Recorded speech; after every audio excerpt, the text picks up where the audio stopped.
So this is the cheese.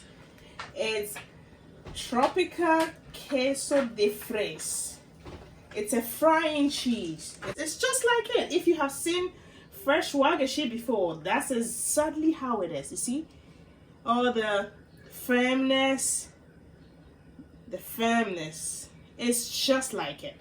So we're gonna cut into 1/2 inch. This just like it, which is what we call it. Just gonna shallow fry. Just gonna spread it all around.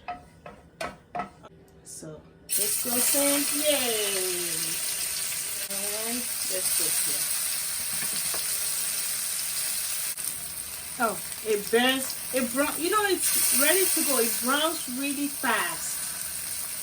Browns, see, really fast. Have no idea how they make these. This is done. Nice.